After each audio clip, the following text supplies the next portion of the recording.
Hello प्यारे बच्चों, मैं Sunil Gupta GRV inter college Rath से। आप लोग कैसे हैं? इस लॉकडाउन में अपने घर पर ही रह रहे हैं ना सभी लोग।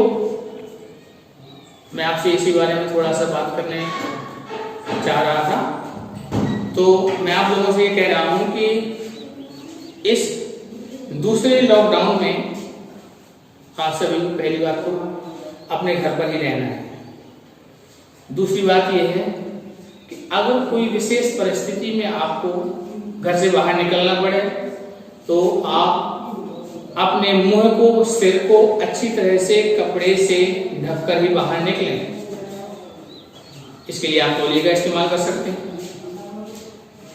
और आप अपने स्मार्टफोन में अथवा अपने घर में पिताजी के, माताजी के, भाई के, चाचा जी के स्मार्टफोन में आरोग्य सेतु ऐप अवश्य डाउनलोड करवा लें। आपके रिश्तेदारी में जो भी लोग हों उनसे भी आप लोग इस आरोग्य सेतु ऐप को डाउनलोड करने के लिए कहें और अधिक से अधिक अपने जानने वाले लोगों को कोविड-19 के इस जागरूकता अभियान में जोड़ने का प्रयास करें। ये आपके लिए भी बेहतर होगा, आपके जानने वालों के लिए भी, आपके दोस्तों के लिए, रिश्तेदारों के लिए, उन सबकी सुरक्षा के लिए इस आरोग्य सेतु ऐप से जानकारी आपको पहले से प्राप्त हो जाएगी और आप सचेत हो जाएंगे कि किसी व्यक्ति से मिलने के दौरान आपको कौन कौन सी सावधानी रखनी है।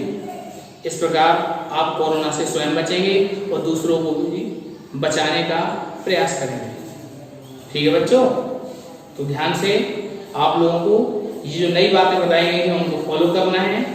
इसके अलावा पहले से आप लोग जानते हैं कि जब कभी बाहर से आए अपने हाथ धोएं, खाना खाने के पहले हाथ धोएं और खाना खाने के बाद फिर से साबुन से हाथ धोएं। रेगुलर टाइम के अनुसार अपने हाथों को धोते रहें, सफाई का विशेष ध्यान दें और सभी से कम 1 मीटर की दूरी पर डिस्टेंस का पालन करते हुए ही मिलें और अपने घर में भी लोगों से, विशेष तौर पे बुजुर्गों से इतनी ही दूरी का पालन करते हुए उनसे मुलाकात करें। ठीक है बच्चों, आज विलियन वाले चैप्टर को आगे बढ़ाते हैं। तो जितना आप पढ़ चुके थे उसके आगे टॉपिक आता है अणुसंख्य गुणधर्म। अणुसंख्य गुणधर्म, इनको हम कहते हैं colligative property. Colligative property, short में सीपी लिखेंगे। अब देखिए अणुसंख्य मतलब अणुओं की संख्या। तो विलियन के, इसकी डेफिनेशन हो जाएगी विलियन के जो गुण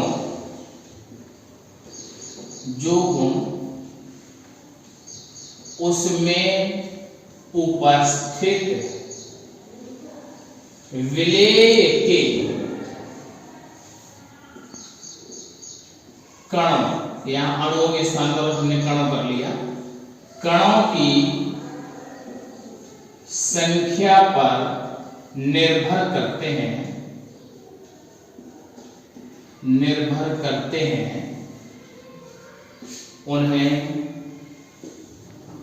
अणुसंख्य गुणधर्म कहते हैं।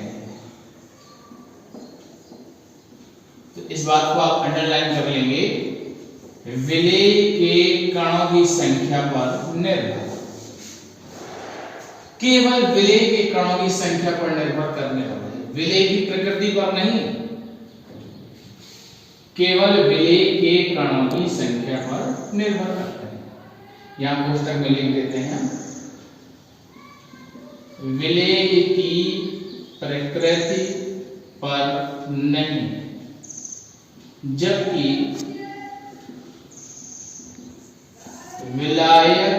की प्रकृति पर संभव। विलय की प्रकृति पर हो सकता है कि निर्भर करें, लेकिन विलय की प्रकृति पर बिल्कुल भी निर्भर नहीं करेंगे। अब इस विलायक की प्रकृति का मतलब क्या है? कुछ ऐसे विलायक होते हैं जिनमें हम किसी विलेय पदार्थ को घोलें तो हो सकता है वो आयनों में टूट जाए। तो जब आयनों में टूटेगा तो विलेय के कणों की संख्या में परिवर्तन होगा, अथवा दो कण मिलकर आपस में डाइब्राइजेशन हो जाए, जैसे कि आप पहले पढ़ चुके हैं, द्विलक बनता था जिसमें। तो ऐसे विलायक की प्रकृति पर निर्भर कर सकता है, लेकिन वो इसका योगदान यहाँ पर ना के बराबर है। तो केवल हम इतना ध्यान रखेंगे कि विलेय के कणों की संख्या पर निर्भर करता है। ये चार होते हैं, ये निम्न चार हैं। देखिए पहला है वाष्प दाब का आपेक्षिक अवनमन। आपेक्षिक अवनमन। दूसरा है क्वथनांक का उन्नयन। तीसरा है हिमांक का अवनमन। और चौथा और अंतिम है परासरण दाब। परासरण दाब। देखिए अवनमन का मतलब होता है कमी, और उन्नयन का मतलब होता है वृद्धि। वाष्प दाब का अपेक्षित अवनमन, तो वाष्प दाब तो ये राउल्ट के नियम से संबंधित है। तो वाष्प दाब का एक केस राउल्ट के नियम के अंतर्गत हम लोग पढ़ चुके हैं, ये केस नंबर 2। इसको ध्यान में रखेंगे, अभी पढ़ते हैं, इसके बाद में तो आपको क्लियर हो जाएगा। अब ये सबसे महत्वपूर्ण है क्योंकि बाकी के ये दोनों इसी पर निर्भर करेंगे। तो वाष्प दाब का आपेक्षिक अवनमन ये समानुपाती होता है xm, xb लिखते हैं इसको, xb, यानी कि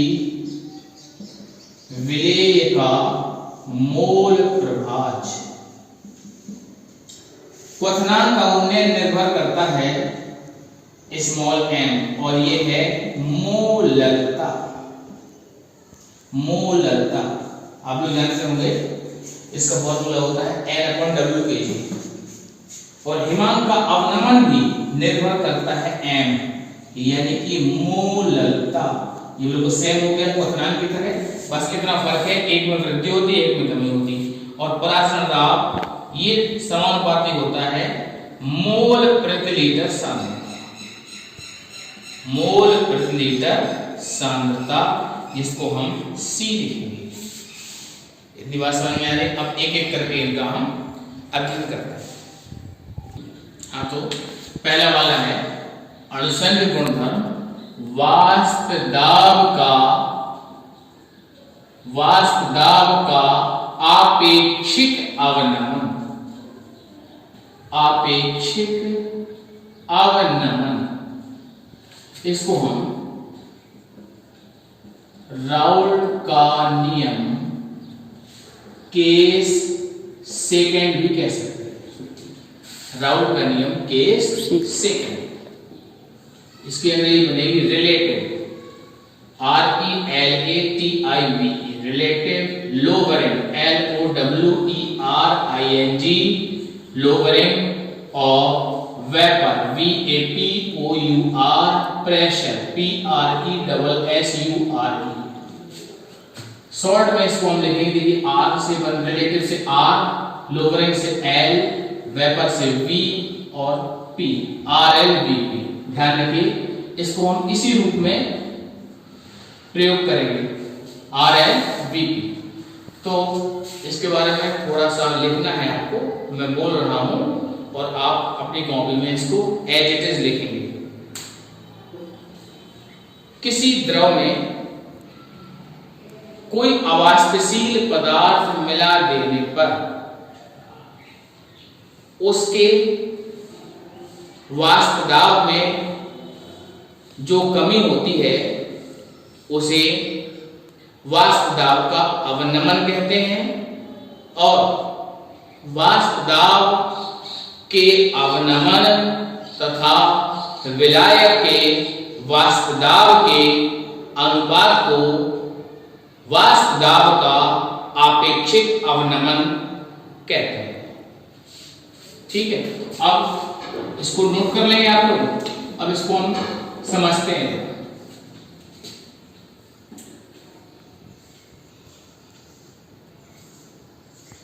अवाष्पशील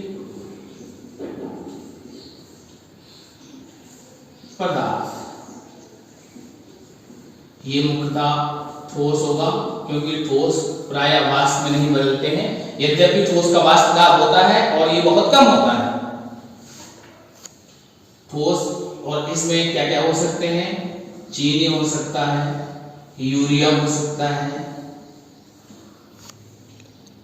नमक भी हो सकता है, लेकिन नमक वाला केस जाएगा 1/2 नियम के अंतर्गत। इसमें हमको 1/2 कारक की आवश्यकता पड़ेगी। किसमें?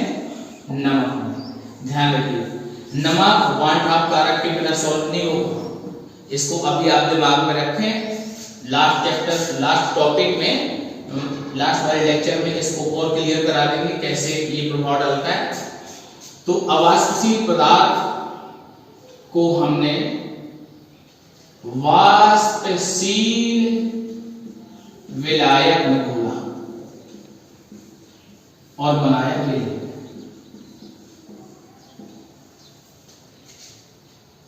अवाष्पशील विलायक है, वाष्पशील विलायक है, तो ये द्रव ही रहेगा और ये विलेय होगा।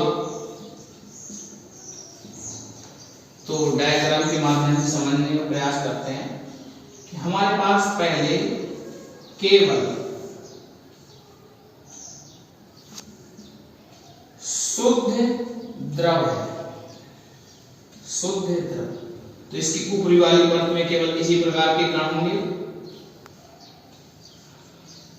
और ये कण ऊपरी सतह पर जो स्थित हैं, इन पर जो वाष्प में परिवर्तित हो जाएंगे वे कण वाष्प दाब डालेंगे। तो शुद्ध द्रव का, इसको हम ए मान लेते हैं, तो शुद्ध द्रव का वाष्प दाब होगा PA0, प्रारंभिक वाले के लिए नॉट मानते हैं। लेकिन जब इसमें हम अवाष्पशील विलेय मिला देंगे तो जो ऊपरी परत होगी उसमें कुछ विलेय के कण भी आ जाएंगे। ऊपरी परत में कुछ विलेय के कण भी आ जाएंगे। ये हो गया विलायक प्लस विलेय। और ये विलेय कैसा है? अवाष्पशील।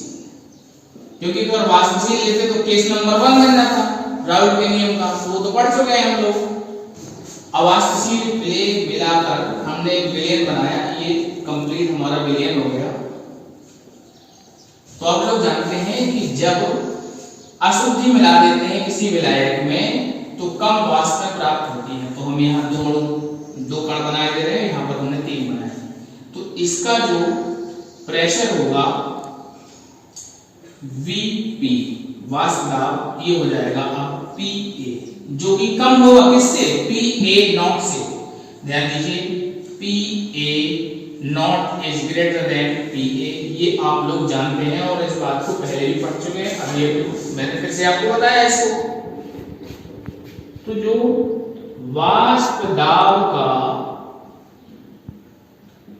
अवनमन होगा, वाष्प दाब का अवनमन डेल्टा P, ये बराबर हो जाएगा, ज्यादा वाले में से कम वाले को घटाएंगे तो ज्यादा ही है, PA0 माइनस PA। आप लोगों ने पढ़ा हुआ है कि PA बराबर होता है PA0 into XA, की वैल्यू यहाँ रख देते हैं। PA0 माइनस यहाँ आ जाएगा PA के स्थान पर PA0 into XA, PA0 common आ रहा है PA0 तो मिलेगा 1 माइनस XA। अब 1 माइनस XA किसके बराबर होता है? ये XB यानी B का मूल प्रभाज, तो डेल्टा P अपॉन PA0 बराबर हो जाएगा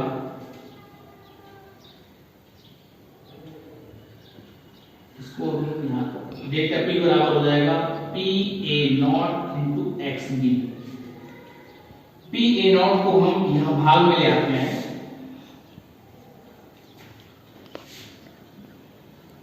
डेल्टा P अपॉन PA0 बराबर हो गया XB।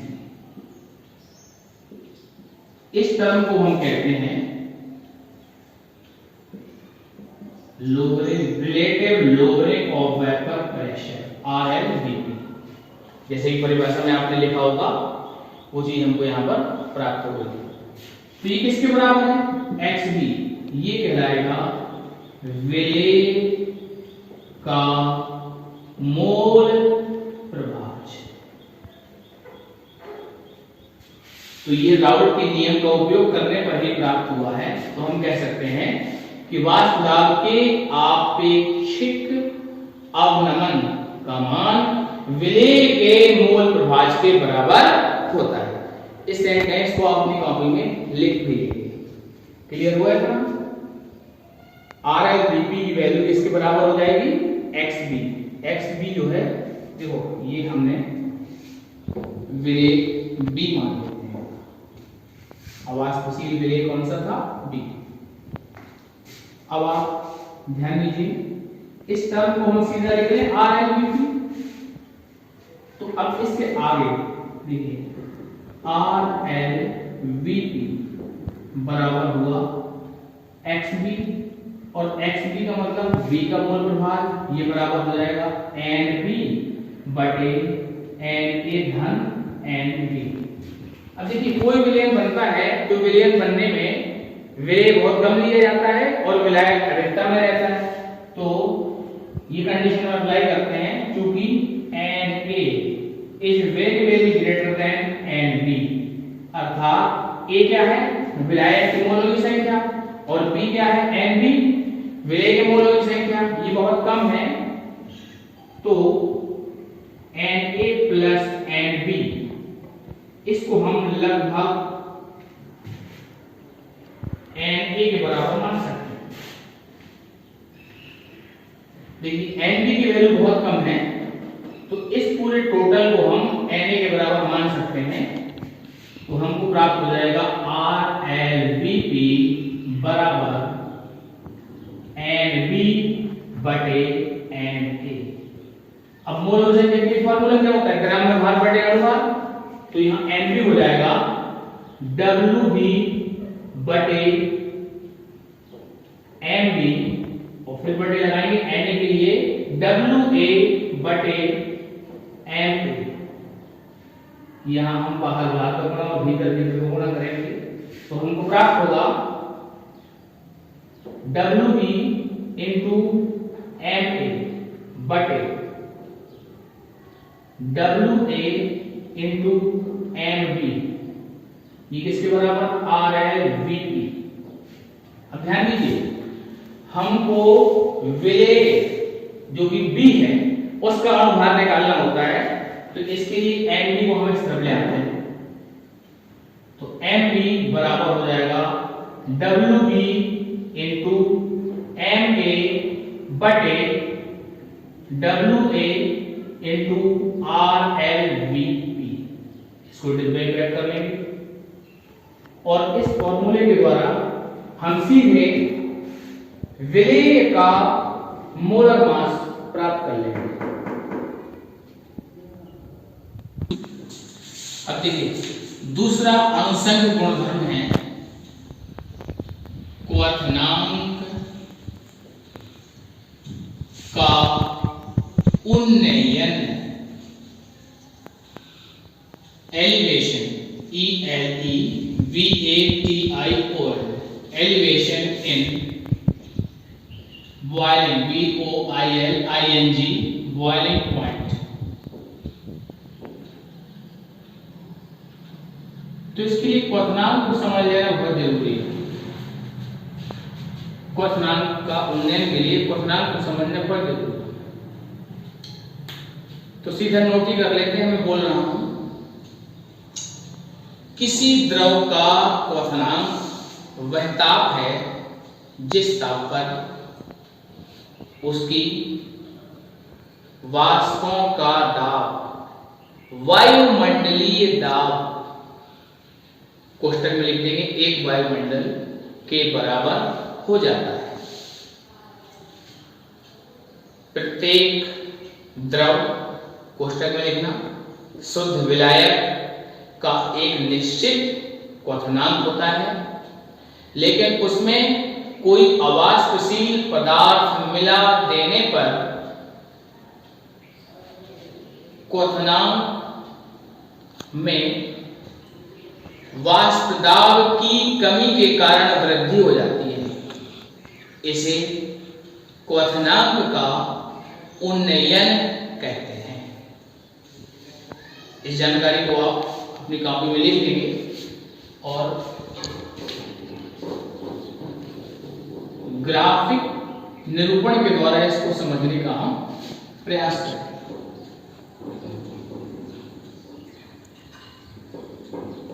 ग्राफिक निरूपण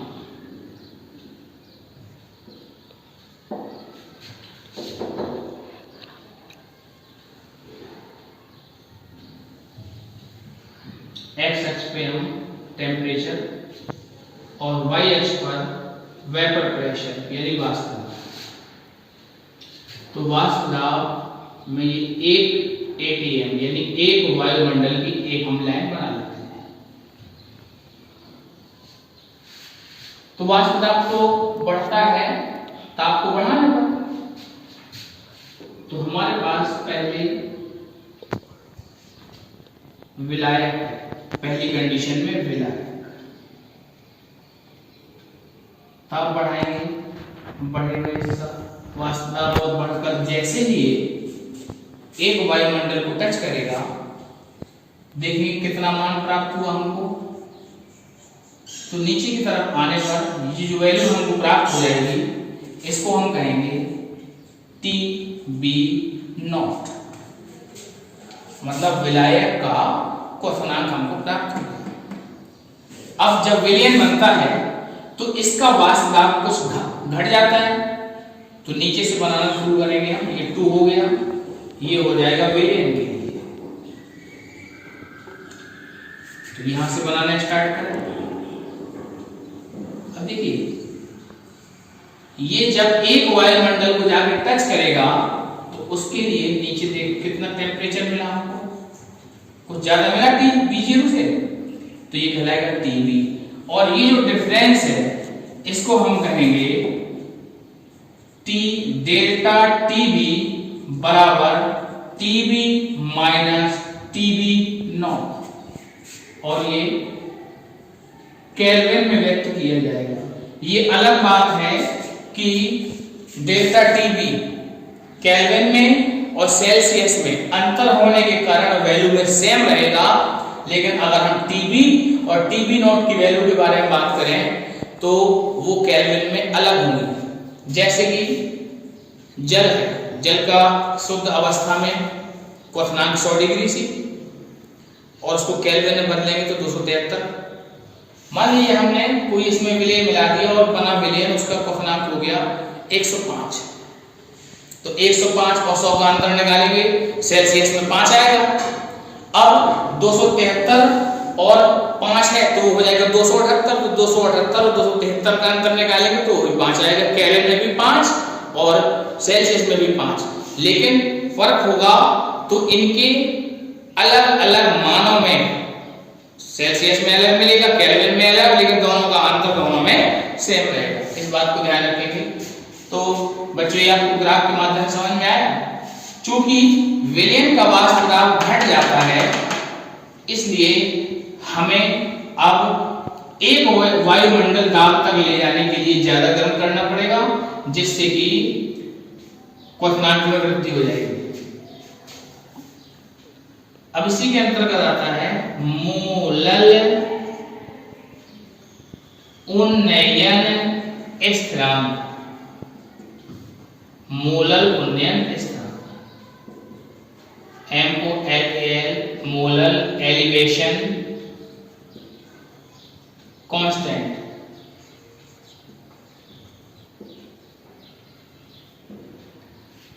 क्योंकि जितने भी अणुसंख्यक गुणधर्म हैं वह किसी न किसी सांद्रता पर निर्भर करते हैं, और विलयन की सांद्रताओं को व्यक्त करने की बहुत सारी विधियां हैं।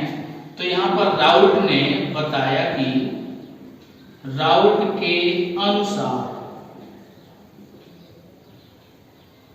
क्वथनांक का उन्नयन डेल्टा टीबी समानुपाती मोललता, इसको हम स्मॉल m लिखेंगे।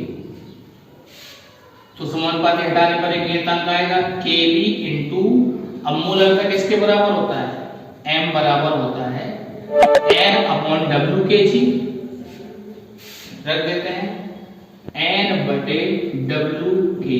ये डेल्टा टीबी की वैल्यू निकल कर आती है, जहां पर Kb कहलाएगा मोलल उन्नयन स्थिरांक। अब ध्यान दीजिए, यदि हम इसी फॉर्मूले में n बराबर करते हैं 1 मोल और W/kg बराबर करते हैं 1 kg, तो हमको मिलेगा डेल्टा टीबी बराबर Kb। या इसी को हम ऐसा भी लिख सकते हैं कि Kb बराबर डेल्टा टीबी। यहां से हम इसकी डेफिनेशन बना सकते हैं, और वो डेफिनेशन क्या होगी मैं बोल रहा हूं, आप लोग अपनी कॉपी में लिख लेंगे। 1 मोल अवाष्पशील पदार्थ को 1 किलोग्राम विलायक में घोलने पर उसके क्वथनांक में जो वृद्धि होती है उसे मोलल उन्नयन स्थिरांक Kb कहते हैं। और उसके ठीक नीचे आप देखेंगे इसका मात्रक, तो मात्रक हो जाएगा kg मोल। देखिए कैसे आया मात्रक, Kb पक्षांतर करके ले जाएंगे तो W/kg उस तरफ आ जाएगा बटे n, तो इसकी मात्रक बनेगा केल्विन, गुणा में आ जाएगा किलोग्राम, बटे में मोल। ये मात्रक हमको प्राप्त हो जाएगा। अब देखिए इसी की सहायता से हम यहाँ पर विलेय का अनुभार भी निकाल सकते हैं। तो देखते हैं, विलेय का अनुभार ज्ञात करना। देखिए यही फॉर्मूला हम प्रयोग में लाते हैं, तो लिखते हैं हम डेल्टा टीबी बराबर Kb इंटू n/W/kg। अब n क्या होता है, ग्राम भार बटे अनुभार, तो इसके स्थान पर हम लिख देंगे आगे Kb इंटू स्मॉल w बटे स्मॉल m इंटू W/kg। बस इसी फॉर्मूले को हम दिमाग में रख के याद करके निकाल सकते हैं। हाँ, या पक्षांतर करके m इधर आ जाएगा, डेल्टा टीबी तरफ नीचे आ जाएगा। यदि हम यहाँ पर किलोग्राम के स्थान पर ग्राम लेना चाहें तो ऊपर हमको 1000 का गुणा करना पड़ेगा। तो क्या बन जाएगा उस समय, डेल्टा टीबी बराबर Kb into small w into 1000 बटे small m into capital W। अब देखिए दूसरा वाला आपने पढ़ा, इसी में थोड़ा सा मॉडिफिकेशन करेंगे हम तो तीसरा अणुसंघ गुणधर्म प्राप्त हो जाएगा। तो देखते हैं, तीसरा वाला बनेगा हिमांक का अवनमन, तो इसको हम कहेंगे depression, DE P-R-E-S-S-I-O-N, depression in, freezing, F-R-E-E-Z-I-N-G, freezing point। सबसे पहले तो जान लेते हैं कि हिमांक क्या है। हिमांक जो है किसी द्रव को ठंडा करने पर प्राप्त होता है, और ये तब प्राप्त होता है जबकि किसी पदार्थ की द्रव अवस्था का वाष्प दाब उसकी ठोस अवस्था के वाष्प दाब के बराबर हो जाता है। अब आप कहेंगे ठोस में कहां से वाष्प मिलती है, तो नहीं मिलती ना, इसलिए वाष्प दाब बहुत कम रहेगा। लेकिन वाष्प दाब को माना तो जाएगा ही, इसको हम एज्यूम करेंगे कि इसमें कुछ ना कुछ वाष्प दाब होता ही है, लेकिन चूंकि ये बहुत कम ताप पर रहने के कारण नेग्लिजिबल होगा एज कंपेयर टू द्रव। तो समझ आपने हिमांक क्या होता है। अब इसके अंतर लिखना है हमको, तो पहले आप लिखें किसी पदार्थ का हिमांक वह ताप है जिस ताप पर उसकी द्रव अवस्था का वाष्प दाब उसकी ठोस अवस्था के वाष्प दाब के बराबर हो जाता है। प्रत्येक द्रव का एक निश्चित हिमांक होता है। उस द्रव में किसी अवाष्पशील पदार्थ को मिला देने पर वाष्प दाब घट जाने के कारण प्राप्त विलयन के हिमांक में कमी हो जाती है। हिमांक में इस कमी को हिमांक का अवनमन डेल्टा टी एफ कहते हैं। देखिए बच्चों, अब इसको समझते हैं। ग्राफी निरूपण। तो यहां पर हम एक बात जरूर अच्छी तरह से जान लें कि हिमांक के लिए वीपी मतलब वाष्प वेपर प्रेशर ऑफ द्रव अवस्था बराबर होगा वेपर प्रेशर ठोस अवस्था। इस चीज को दिमाग में रखते हुए हम इस ग्राफ को बनाएंगे। तो ये काफी हद तक वैसा ही ग्राफ होगा जैसे कि आपने बनाया था। मैंने इसको मिटाया भी नहीं हुआ है, क्योंकि इसमें थोड़ा सा परिवर्तन करेंगे तो हमको हिमांक के अवनमन के बारे में जानकारी प्राप्त हो जाएगी। यहाँ हमको एक वायुमंडल की कोई आवश्यकता नहीं है, टीवी की कोई आवश्यकता नहीं है, इसको हमने मिटा दिया, ये भी खत्म कर दिया। अब इन्हीं अक्षों का उपयोग करते हुए हम हिमांक के अवनमन को समझते हैं। तो ठोस अवस्था के वाष्प दाब के बराबर होना चाहिए। तो सबसे पहले हम ठोस अवस्था का वाष्प दाब बनाते हैं जो कि कम होगा। तो यहां हमने इतना छोटा सा ग्राफ बना लिया। ये किसके लिए है? ठोस अवस्था। ठोस अवस्था के लिए ये वाष्प दाब का ग्राफ है, जिसमें आप देख रहे हैं कि ठोस अवस्था यहां से प्रारंभ होती है और इसके बाद यहां नीचे ज्यों की त्यों ऐसे ही ठोस अवस्था लगातार हमको प्राप्त हो जाती है। तो अब देखिए, जब हमारे पास केवल विलायक होगा तो ये ताप कम करने पर ठोस अवस्था में परिवर्तित होगा। तो हम पहली कंडीशन में यहां लिखते हैं विलायक। टेम्परेचर कम करेंगे। देखिए ये ग्राफ नीचे की तरफ बनाते चले जाएंगे और जैसे ही ये ग्राफ इस ठोस अवस्था वाले ग्राफ को टच करेगा उसके नीचे हम टेम्परेचर को देखते हैं। तो जो वैल्यू निकल कर आएगी वो कहलाएगी TF0, मतलब शुद्ध विलायक का हिमांक। ये हमको प्राप्त हो गया। अब जब विलयन बनता है तो आप लोगों को पता है वाष्प दाब घट जाता है। तो इसके ठीक नीचे हम बनाएंगे कम वाष्प दाब को। ये 2 हो गया विलयन। इसमें भी लगातार घटाएंगे। तो नीचे बनाते चले आ रहे हैं देखिए, और जैसे ही ये इसको स्पर्श करेगा ठोस अवस्था वाले ग्राफ को, तो नीचे देखा वैल्यू कितनी है, ये हो जाएगी TF।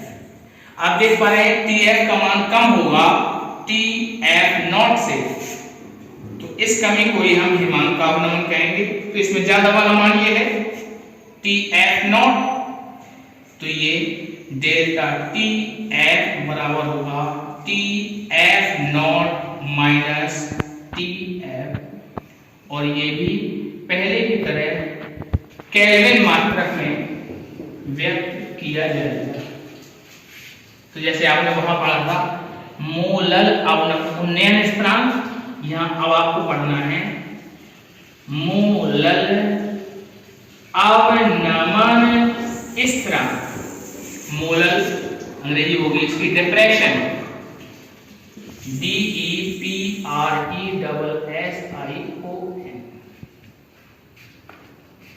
रॉबर्ट के नियम के अनुसार बिल्कुल एज इट इज यहां हो जाएगा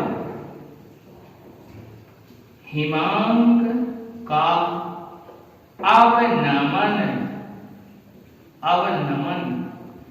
डेल्टा T, यहां F आएगा, समानुपाती मोललता यानी m की वैल्यू वही रहती है n बटे w के जी, तो यहां मिलेगा हमको डेल्टा TF बराबर KF इंटू n बटे w के जी जो करता हूं, और यहां पर KF हो जाएगा मोलल अवनमन स्थिरांक, मोलल अवनमन स्थिरांक। अब यहां पर भी बात हो जाएगी, n बराबर 1 मोल रखेंगे, w के जी बराबर 1 के जी, यानी विलायक का किलोग्राम में भार 1 किलोग्राम, तो हमको प्राप्त हो जाएगा डेल्टा TF बराबर KF, या इसी को लिख सकते हैं KF बराबर डेल्टा TF। अब यहां से परिभाषा भी लिख सकते हैं आप, परिभाषा को नोट कर लीजिए, बोल देता हूं। 1 मोल अवाष्पशील पदार्थ को 1 किलोग्राम विलायक में घोलने पर उसके हिमांक में जो कमी होती है उसे मोलल अवनमन स्थिरांक KF कहते हैं। मात्रा पहले की तरह वही बना रहेगा kg मोल इनवर्स। अब यहां पर भी हम विलेय का अनुभार निकाल सकते हैं, तो वही फॉर्मूला देखिए जरा, डेल्टा T यहां हो जाएगा F, यहां पर भी है एज इट इज फॉर्मूला, इसमें भी वही परिवर्तन करेंगे आप, TF यहां हो जाएगा KF, तो मिलेगा डेल्टा TF, और यहां पर भी है, बाकी सारा कुछ सेम है जैसा कि क्वथनांक के उन्नयन में था, वैसा ही हिमांक के अवनमन में भी हमको प्राप्त हुआ। काफी हद तक समानता है, केवल इसकी थ्योरी में और ग्राफी निरूपण में जो अंतर है वो आपने समझ लिया होगा। इसको आप कंप्लीट कर लेंगे, अपनी कॉपी में लिख लेंगे। और मैं एक बात आपसे कहना चाहता हूं, आज मैंने आपको कुछ थ्योरी सीधे बोलकर लिखने के लिए कहा है, और मैं उम्मीद करता हूं कि आप लोग अपनी कॉपी में उस चीज को जरूर लिख लेंगे। अगर आपको सुनने में कोई दिक्कत आ रही हो तो आप अपने मोबाइल फोन में लीड लगाकर उसको सुने, कोई और दिक्कत आए तो दोबारा आप उसको फिर से रिवीजन करें, दोबारा वीडियो को देखें। इस प्रकार अपने नोट्स को कंप्लीट करें, नोट्स को तैयार करें। कहीं कोई दिक्कत है तो फिर से आप वीडियो देखें। तो बच्चों आज के लिए इस वीडियो में इतना ही, और इसके आगे नेक्स्ट वीडियो में आपके कोर्स को आगे बढ़ाया जाएगा। धन्यवाद।